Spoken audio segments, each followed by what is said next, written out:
Coming up today on Public Eye News, protests all around the nation and world continue against President Trump's travel ban, and a deadly avalanche strikes in Afghanistan. Weatherman Charles Owsley has the upcoming forecast for the week, and sports anchor John Krieger recaps Super Bowl 51. Hi, I'm Todd Rose. And I'm John Krieger, and this is Public Eye News.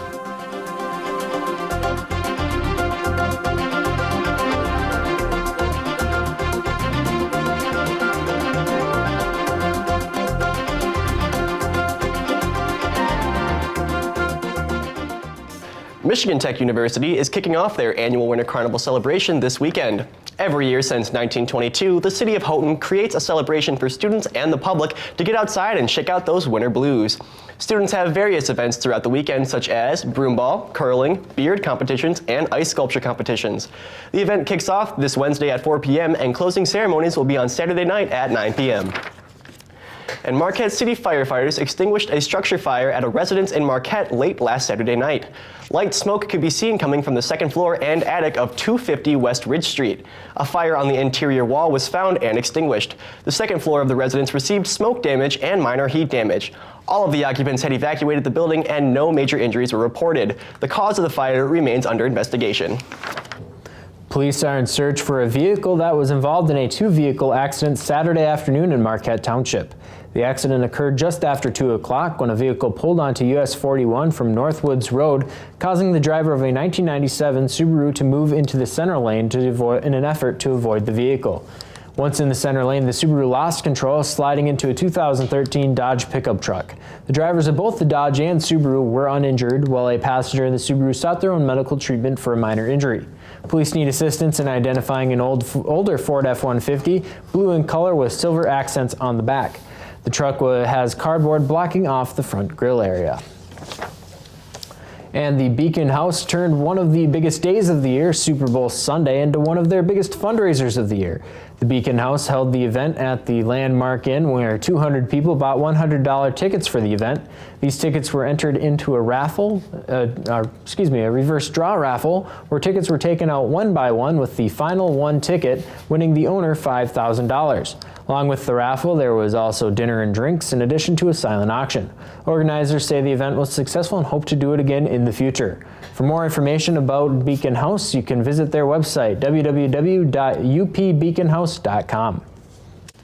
A man is in critical condition after a snowmobile accident in Ottawa County on Saturday, February 4th. Michael Looks, age 27, was the backseat passenger on a snowmobile. He was ejected from his seat and struck by an oncoming snowmobile on the head. The driver, an unnamed Coopersville resident, made a sharp turn, causing Looks to be thrown off the vehicle. Looks was treated by the drivers on scene before being taken to Spectrum Health Butterworth Hospital. Alcohol was a factor in the crash, and the crash is still under investigation. And hundreds of people took part in new Western Michigan protests of President Donald Trump's attempt to ban refugees from 7 predominantly Muslim countries from entering the U.S. Crowds formed on Sunday at the entrance to Gerald R. Ford International Airport in Grand Rapids.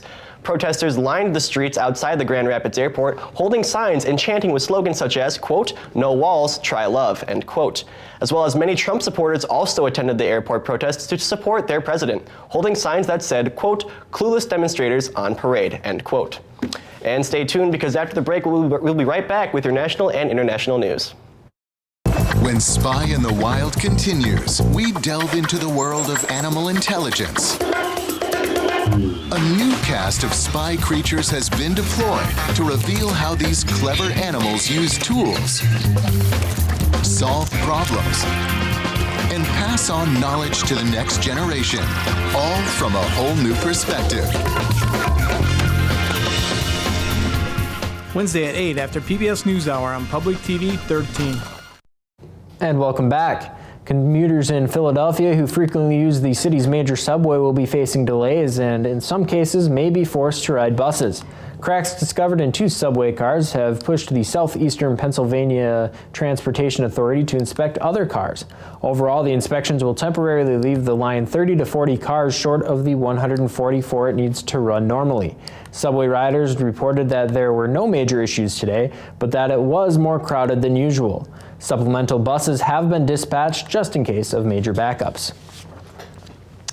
And next, a man is being held without bail after a breakthrough in a months-long investigation into the alleged murder of a jogger. Vladimir Duthiers shows how DNA and an old tip helped police find the suspect. Why'd you do it? Why'd you kill her? Janelle Lewis was visibly stunned as he was led to court Sunday. Police say evidence links him to the murder of 30-year-old Karina Vetrano. Over 250 leads were received from the public, and over 1,700 investigative reports were prepared. On August 2nd, Vetrano went for a jog near her home in Queens, New York. This video obtained by Crime Watch Daily shows the 30-year-old running on the street moments before she was killed. Vetrano's father, Philip, found her body along their normal jogging route, face down in a marsh. We've been in a state of shock for 6 months. It had to be a random, wrong place at the wrong time. You know, she was unlucky that day. At one point, it seemed the case had gone cold. She had the DNA under her nails. She had touch DNA on her back, and there was more DNA on the cell phone. Then, police caught a break. A 911 call placed 20-year-old Chanel Lewis in the area of the murder months earlier. Though he had no criminal history, police interviewed him. We went to his house. He freely gave a buccal swab of his DNA to us. Lewis was interviewed by detectives and made detailed, incriminating statements and admissions. Police say the DNA was a match and that Lewis confessed. On Sunday, Vetrano's parents encountered him for the first time when he was arraigned. He's a demon! He's a demon! Chanel's father, Richard, was shocked by his son's arrest. He's a great guy, and he's not the person who would have done what they say. Avalanches in Afghanistan triggered by heavy snowfall have killed at least 119 people in the past week. Weiss Barmak, the state minister for disaster management, have said that at least 89 people have been injured and 190 homes have been destroyed in multiple provinces. Majority of the fatalities come near the Pakistani border, where 2 villages were completely buried in the snow. Rescue teams have recovered 48 bodies from the villages, and more than 2,500 acres of farmland have been destroyed. Sunday evening, Afghanistan's government declared a public holiday due to the immense snowfall across the country. And the legal fight over President Trump's travel ban continues today. The Justice Department is working to get a ruling reversed that halted the ban, allowing immigrants and refugees from 7 predominantly Muslim countries to once again enter the U.S. CBS News correspondent Craig Boswell reports from Washington. Hundreds of pages of legal briefs were filed overnight with a San Francisco-based appellate court deciding the fate of President Trump's travel ban. Lawyers for Washington State and Minnesota say allowing the ban to resume will once again bring chaos to the nation's airports. The court already denied a federal government request to overturn Friday's ruling by a Seattle judge that temporarily halted the travel ban from 7 predominantly Muslim countries. I hope that the courts continue to recognize, as they have, the unconstitutional and discriminatory nature of this executive order. A separate brief was also filed by 97 American businesses, including Apple, Google, Facebook, and Microsoft. It states there's no precedent for an order like this one in magnitude or kind, and that it severely undermines immigrants and businesses' ability to make plans, conduct business, or manage any affairs involving non-citizens. The Justice Department has a deadline to file its response later today. Legal experts predict the case will eventually reach the Supreme Court. Over the weekend, President Trump criticized the federal judge who halted his executive order as the vice president defended the ban. I truly do believe as we go forward, we'll see the legal foundation of that affirmed by our highest courts. For now, visa holders from the 7 countries are arriving at airports across the U.S. Thank you for every single person trying to help me bring my kids back. I'm so happy. I'm so glad. The group of 9 immigrants from Yemen who arrived at Dulles International Airport say they finally feel safe. The number of suspects detained in relation to a police operation on the Islamic State group in Turkey has risen to over 750. The operation was launched Sunday by anti-terrorism forces in Turkey against people with alleged links to IS. Raids took place simultaneously across 29 different provinces in the country, including Istanbul, Ankara, and provinces located on Turkey's border such as Gaziantep and Şanlıurfa. After 72 people were detained last week, the Interior Minister said 748 more suspects were detained in the operation on Sunday. The nationalities of those detained were not given. And stay tuned, because after this break, we'll have your weather and sports.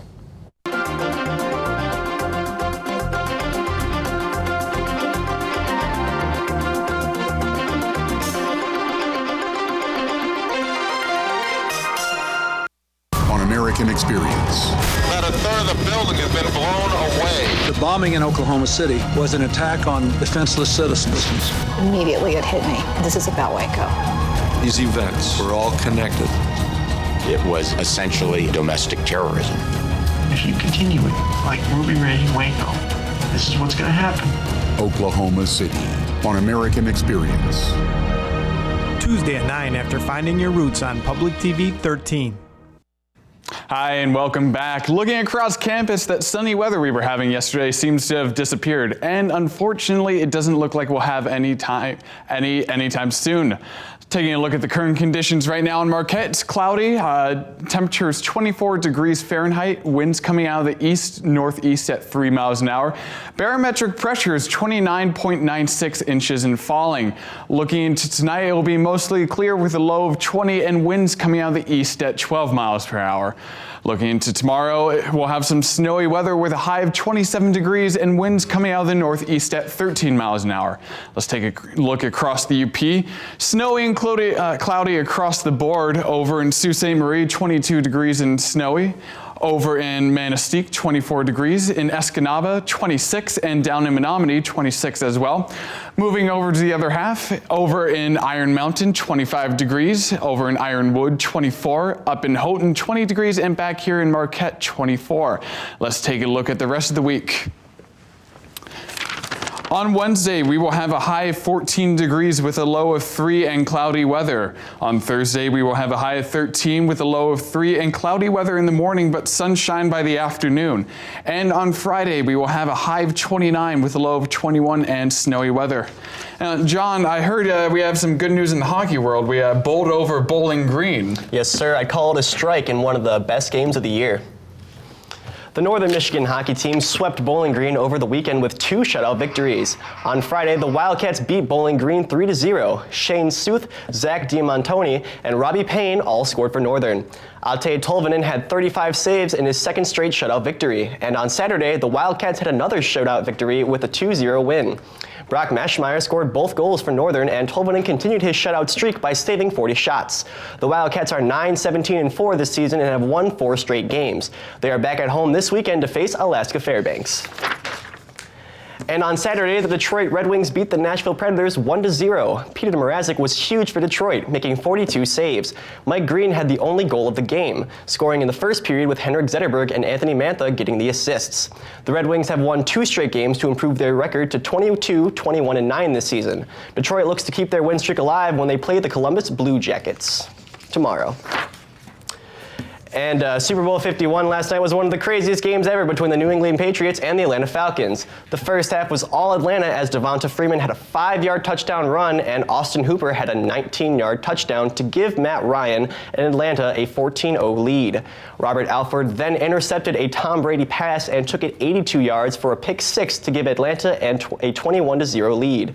After a field goal and a touchdown to put New England within 8 points, James White scored, and with a 2-point conversion, the game was tied at 28 with 57 seconds left. In overtime, White scored on the 2-yard run to give New England the 34-28 victory. With the victory, Brady won his 5th Super Bowl and was named the MVP for the 4th time after throwing for 466 yards and 2 touchdowns. Well, guys, I don't know about you, but that Super Bowl had me on edge, and that's all the time we have for you today. Make sure to join us tomorrow for more Public Eye News.